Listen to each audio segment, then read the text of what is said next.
Good morning everyone, welcome to Neetpedia. Now आज हम लोग आरबीसी के बारे में डिस्कस करेंगे। ठीक है, नाउ उससे पहले बात, इस टॉपिक से रिलेटेड नोट्स और क्वेश्चंस आपको नीटपीडिया ऐप पे मिल जाएगा। वहां से आप गूगल प्ले स्टोर से इसको आप इजीली डाउनलोड कर सकते हैं। तो चलिए फटाफट हम डिस्कशन स्टार्ट करते हैं। हमारा टॉपिक आज का है आरबीसी। नाउ मैंने आपको ऑलरेडी बताया था, देखें ब्लड जो होता है, ठीक है, उसमें स्पेशल फ्लूइड कनेक्टिव टिश्यू है, उसमें दो कंपोनेंट होता है, ठीक है, एक प्लाज्मा और दूसरा फॉर्म्ड एलिमेंट। ठीक है, नाउ फॉर्म्ड एलिमेंट्स में देखें क्या क्या आता है। तीन चीजें आती हैं, आरबीसी, डब्ल्यूबीसी और प्लेटलेट्स। आरबीसी का एक और नाम है, it is also called as erythrocytes, it is also, और व्हाइट ब्लड सेल्स जो है उसको हम लोग ल्यूकोसाइट्स भी बोलते हैं, और प्लेटलेट्स को हम लोग थ्रोम्बोसाइट्स भी बोलते हैं। प्लेटलेट्स को हम लोग थ्रोम्बोसाइट्स के नाम से भी जानते हैं। नाउ अब देखें, कहीं भी अगर ब्लड का सिंथेसिस हो रहा है उसको हम लोग पोएसिस बोलते हैं। तो अगर रेड ब्लड सेल्स का सिंथेसिस हो रहा है उसको हम लोग टर्म यहां पे आ जाएगा इरिथ्रोपोएसिस, इरिथ्रोपोएसिस। अगर डब्ल्यूबीसी की सिंथेसिस हो रही है तो उसको हम लोग बोलेंगे ल्यूकोपोएसिस। नाउ अगर प्लेटलेट की सिंथेसिस हो रही है उसको हम लोग बोलेंगे थ्रोम्बोपोएसिस, थ्रोम्बोपोएसिस। ठीक है, इस तरह से आपको ध्यान में रखना है। नाउ हम डिटेल में डिस्कस करेंगे अबाउट आरबीसी का। ओके, पहला हमारा टॉपिक है आरबीसी। सो आरबीसी जो होता है, जिसको आप लोग रेड ब्लड सेल्स या इरिथ्रोसाइट्स भी बोलते हो, ठीक है ना। सबसे पहली बात, इसका कलर रेड होता क्यों है? Why it is red in colour? Now ध्यान रखिएगा, रेड इन कलर होता है due to haemoglobin. Haemoglobin, now haemoglobin जो है उसमें हमको बहुत सारा पॉइंट डिस्कस करना है, उसको थोड़ी देर बाद हम डिस्कस करते हैं। सबसे पहले बात आते हैं आरबीसी के बारे में। देखिए क्या क्या क्वेश्चन पूछा जाता है। सबसे पहला इसका शेप। इसके शेप की अगर आप बात करेंगे, इसका शेप जो होता है बाइकनकेव होता है। बाइकनकेव मतलब दोनों साइड से इसमें डिप्रेशन होगा, साथ में ये राउंडेड भी होगा, साथ में ये राउंडेड होगा। राउंडेड के साथ साथ ये इन्यूक्लिएट, ये तीनों फीचर एग्जाम्स में एक साथ आते हैं, ध्यान रखिएगा। Biconcave, rounded as well as enucleate. जरा आप अपने इमेज पे देखिए। यस, ये आपको दिख रहा है कैसा है, बाइकनकेव है। यस, ये आपको दिख रहा है कैसा है, राउंडेड है। अच्छा, इसके अंदर न्यूक्लियस एब्सेंट होता है। ठीक है, so this is the features of what, RBC. लेकिन एक बात और है, यहीं पे आप एक और चैप्टर पढ़ते हैं, दैट इज फ्रॉग। ध्यान रखिएगा, खास बात है, उसको याद रखना है आपको। फ्रॉग के केस में आरबीसी जो होता है वो बाई कन्वेक्स होगा। कैसा होगा? यस, बाई कन्वेक्स होगा। साथ में वो न्यूक्लिएट होता है। ओके, और हेमोग्लोबिन वहां पे भी प्रेजेंट होता है। दैट मीन्स उसका कुछ सेल्स इस तरह से होता है, बाई कन्वेक्स। ठीक है, नाउ अब देखें, ये जब इन्यूक्लिएट की बात कर रहे हैं, इन्यूक्लिएट का मतलब होता है न्यूक्लियस एब्सेंट होना। क्या होना भाई? न्यूक्लियस क्या होगा? एब्सेंट होगा। नाउ न्यूक्लियस क्या शुरू से बाय बर्थ एब्सेंट होता है? जी बिल्कुल नहीं। जब ये छोटा बच्चा था, ठीक है, दैट मीन्स जब ये इमैच्योर आरबीसी था, इमैच्योर, उस समय न्यूक्लियस प्रेजेंट रहता है। लेकिन जैसे जैसे ये मैच्योर्ड होता है, matured RBC, so mature RBC lacks nucleus, matured RBC के अंदर न्यूक्लियस एब्सेंट होती है। और एक बात आप ख्याल रखिएगा, कई बार लोग यही याद करके चल जाते हैं, भाई आरबीसी के अंदर न्यूक्लियस नहीं होता, वहां पे आपको एमसीक्यूज में आपको इमैच्योर मिल जाता है, और इमैच्योर में जो होता है न्यूक्लियस प्रेजेंट रहता है। ठीक है ना, एक और खास बात, ठीक है, आरबीसी के नंबर की बात हम करें, ठीक है, अगर तीनों ब्लड सेल्स को देखा जाए, तीनों ब्लड सेल्स को अगर देखा जाएगा तो सबसे ज्यादा मैक्सिमम जो होता है यही प्रेजेंट होता है, मैक्सिमम। दैट मीन्स इसका नंबर जो होता है मिलियंस में होता है, अबाउट 5 से लेके 5.5 मिलियंस होता है पर 100 ml ऑफ ब्लड। ये आप डाटा याद रखेंगे। नाउ आपको पता है हेमोग्लोबिन प्रेजेंट होता है, कहाँ प्रेजेंट होता है? आरबीसी के अंदर। दैट मीन्स आरबीसी के अंदर अगर हेमोग्लोबिन है ब्लड में भी तो उसका कुछ कंसंट्रेशन होगा। तो कितना होता है? एक नॉर्मल ह्यूमन बीइंग के केस में 12 से लेकर 16 ग्राम पर 100 ml ऑफ ब्लड हेमोग्लोबिन होता है। ठीक है, ये चीजें आपको याद रखनी है। नाउ आरबीसी का जो होता है सिंथेसिस कहाँ होता है वो आपको याद रखना है भाई। सिंथेसिस जो होगा इसका रेड बोन मैरो में होगा, रेड बोन मैरो में होगा, रेड बोन मैरो में होगा। नाउ आफ्टर, अब देखिए सिंथेसिस के बाद इसका जीवन जो होता है अबाउट 120 डेज होता है। दैट मीन्स इसका लाइफ स्पेन जो है कितना है? 120 दिन। तो आपको याद रखना है 120 दिन क्या है भाई? Life span. सो 120 दिन बाद इसका क्या हाल होगा? 120 दिन बाद again it will get destroyed. ये डिस्ट्रॉय हो जाता है। कहां पे डिस्ट्रॉय होता है? साइट ऑफ डिस्ट्रक्शन जो होगा वो होगा आपका स्प्लीन। सो स्प्लीन में ये जाके डिस्ट्रॉयड होगा। ठीक है, साइट ऑफ डिस्ट्रक्शन। ठीक है, सो इसीलिए देखिए स्प्लीन में क्या हो रहा है? इसका अंतिम संस्कार हो रहा है। ठीक है, आरबीसी का अंतिम संस्कार हो रहा है। नाउ जब इसका स्प्लीन में अंतिम संस्कार हो रहा है, so this is also called as graveyard of RBC. इसी को तो हम लोग बोलते हैं ग्रेवयार्ड ऑफ आरबीसी। नाउ ये भी आपके एग्जाम में एमसीक्यूज आता है। यहाँ पे सब कुछ एमसीक्यूज है।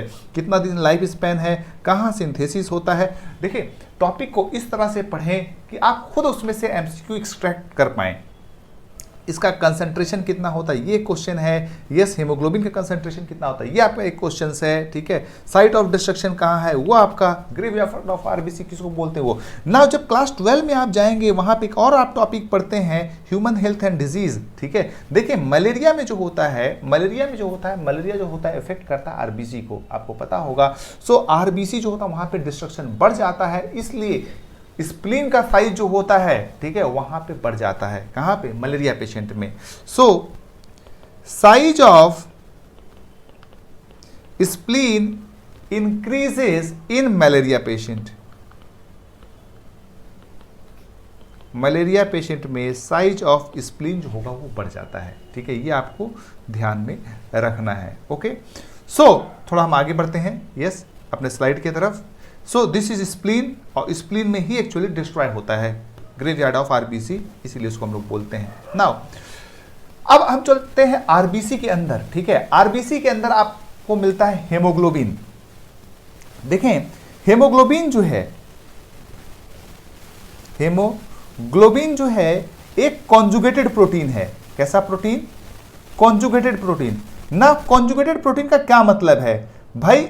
दो तरह का प्रोटीन होगा, एक सिंपल प्रोटीन होता है, एक कंजुगेटेड। आप बायोमोलिक्यूल्स में ऑलरेडी पढ़ चुके हैं ना। सिंपल प्रोटीन क्या होता है? जिसमें सिर्फ प्रोटीन पार्ट होगा। कंजुगेटेड प्रोटीन क्या होता है? वो प्रोटीन जिसमें प्रोटीन पार्ट भी होगा और नॉन प्रोटीन पार्ट भी होगा। सो ये जो है आपका हेमोग्लोबिन कंजुगेटेड पार्ट है। दैट मीन्स इसके अंदर क्या होगा? यस, प्रोटीन पार्ट भी होगा एज वेल एज बोलिए नॉन प्रोटीन पार्ट होगा। नॉन प्रोटीन पार्ट को हम लोग बोलते हैं हीम और प्रोटीन पार्ट को हम लोग बोलते हैं ग्लोबिन। ठीक है ना, ये हीम जो है इसके अंदर yes iron containing porphyrin ring पाया जाता है। यस, और Fe का ऑक्सीडेशन स्टेट पूछा जाता है, कौन सा ऑक्सीडेशन स्टेट में होता है? तो ध्यान रखिएगा Fe जो होता है यहाँ पे फेरस फॉर्म में होता है। ठीक है, Fe जो होता है यहाँ पे फेरस फॉर्म में होता है। ठीक ना, एक बात आप ध्यान दीजिए, हमने बोला हेमोग्लोबिन। ठीक है ना, ये हेमोग्लोबिन आप बचपन से याद करते आ रहे हैं। क्या काम करता है भाई? ये रेस्पिरेटरी गैसेस को कैरी आउट करता है। दैट मीन्स O2 और CO2 के ट्रांसपोर्ट में हेल्प करता है। ठीक है, सो दैट मीन्स ये रेस्पिरेटरी, और दूसरी बात ये ब्लड को कलर दे रहा है। ठीक है, दैट मीन्स पिगमेंट का काम कर रहा है। So this is also called as respiratory pigment. Respiratory pigment ना, ये रेस्पिरेटरी पिगमेंट जो है कौन सा कलर प्रोवाइड करता है? Yes, it's provides red colour क्यों हो रहा है? Due to Fe+2। अगर आप देखेंगे जहां पे मिट्टी में आयरन पाया जाता है वहां पे मिट्टी का कलर, फॉर एग्जाम्पल ओडिशा में आपको मिल सकता है, वहां पे ये लाल कलर का होता है। ठीक है, सो आयरन का ऑक्सीडेशन स्टेट Fe+2 होगा। ओके, ना। सो इसको हम लोग रेस्पिरेटरी पिगमेंट क्यों बोल रहे हैं, क्योंकि ये गैसेस को कैरी करता है और ये कलर इंपार्ट करता है, कलर देता है। और एक बात हम बोलें आपको, ठीक है ना, जैसा कि यहाँ पे हम ने बोला Fe+2, कुछ और आपको मिनरल्स एलिमेंट्स याद रखने हैं। Fe+3 भी कहीं पाया जाता है, कहाँ पाया जाता है बोलिए, याद करिए। यस, मायोग्लोबिन में। मायोग्लोबिन कहाँ पढ़ा था, मूवमेंट एंड लोकोमोशन वाले चैप्टर को लिंक करना सीखिए। सो मूवमेंट एंड लोकोमोशन में मायोग्लोबिन मसल प्रोटीन है, ठीक है, और वहां पे Fe+3 होता है। ये भी मायोग्लोबिन भी रेड कलर प्रोवाइड करता है। जब आप रेस्पिरेटरी पिगमेंट की बात कर रहे हैं, हेमोग्लोबिन, एक और रेस्पिरेटरी पिगमेंट है, दैट इज हीमोसायनिन। ध्यान में आ रहा है, कहां पढ़ा था? यस, ऑर्थ्रोपोडा में, यस, एनिमल किंगडम में, हाँ या ना। ये क्या करता है, ये ब्लू कलर प्रोवाइड करता है। हीमोसायनिन जो है ये भी रेस्पिरेटरी पिगमेंट है, यस, ब्लू कलर प्रोवाइड करेगा। क्यों ब्लू कलर प्रोवाइड करता है? क्योंकि इसमें क्यूपरस आयन होता है। अगर आपको ध्यान हो केमिस्ट्री में, क्यूपरस जो होता है उसका कलर, क्यूपरस सल्फेट जो होता है, यस, ब्लू कलर प्रोवाइड करता है।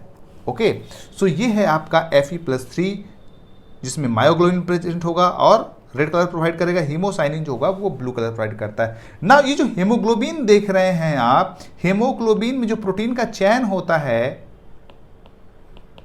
वहां पे 4 चैन होता है, टोटल 4 चैन्स आर प्रेजेंट, ठीक है, 4 चैन होगा, ठीक है, 2 अल्फा और 2 बीटा,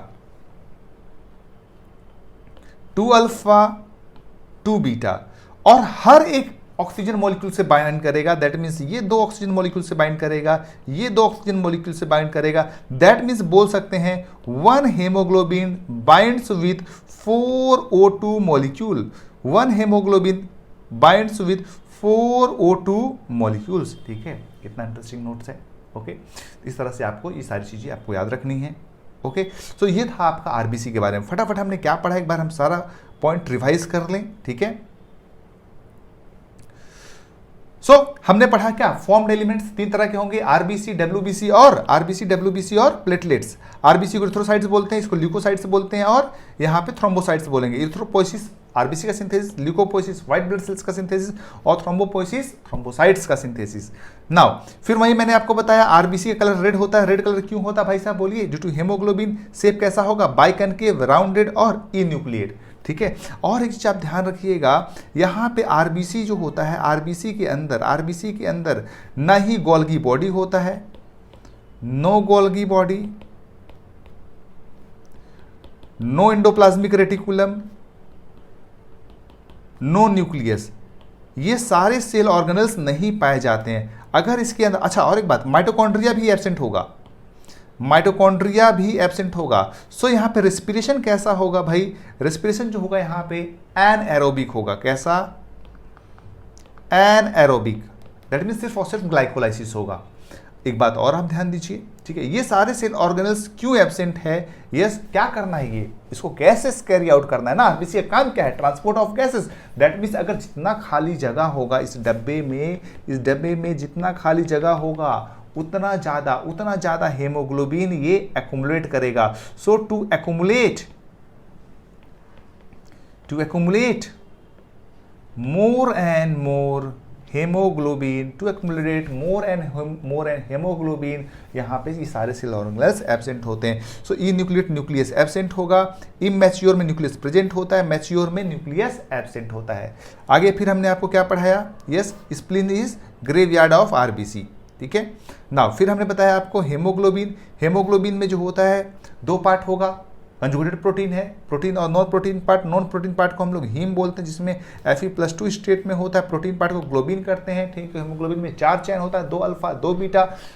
अल्फा हर एक चैन एक ऑक्सीजन मॉलिक्यूल से बाइंड करता है, तो 2 अल्फा 2 मॉलिक्यूल से और 2 बीटा 2 मॉलिक्यूल से। ओके, तो इस तरह से आपका टोटल 4 ऑक्सीजन मॉलिक्यूल से ये बाइंड करता है। और फिर वही पता है Fe+3 जो होता है फेरिक होता है, मायोग्लोबिन प्रेजेंट होता है, और हीमोसाइनिन जो होता है अनदर पिगमेंट है जो कि ब्लू कलर प्रोवाइड करता है, इसमें क्यूपरस आयन प्रेजेंट रहता है। चलिए कुछ हम लोग एमसीक्यूज फटाफट देखते हैं। Yes, which of the following statement is incorrect? कौन सा इनकरेक्ट है? एथ्रोसाइट्स लिस्ट अबंडेंट, नहीं भैया ये मैक्सिमम होता है, तो यही इनकरेक्ट है, बाकी सब सही है। Compare to those of human the erythrocytes in the frogs are without nucleus, नहीं विथ न्यूक्लियस होता है फ्रॉग में, nucleated with haemoglobin, yes haemoglobin उनके अंदर भी प्रेजेंट होता है, so this will be a correct answer.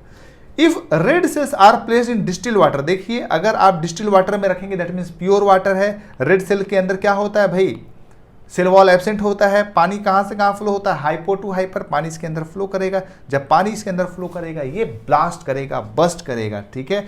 So first increase in volume then bust. Now major cause of anaemia, ठीक है, हेमोग्लोबिन में क्या पाया जाता है, iron, iron that means essential है फॉर हेमोग्लोबिन सिंथेसिस के लिए, दैट मींस अगर आयरन एब्सेंट है तो हेमोग्लोबिन सिंथेसिस नहीं होगा, तो हेमोग्लोबिन सिंथेसिस नहीं होगा तो एनीमिया हो जाएगा, दैट मींस हेमोग्लोबिन की कमी आ जाएगी। ओके, सो यहां पे आपका कंप्लीट होता है आरबीसी। फिर अगला टॉपिक हम लोग देखते हैं डब्ल्यूबीसी। ओके।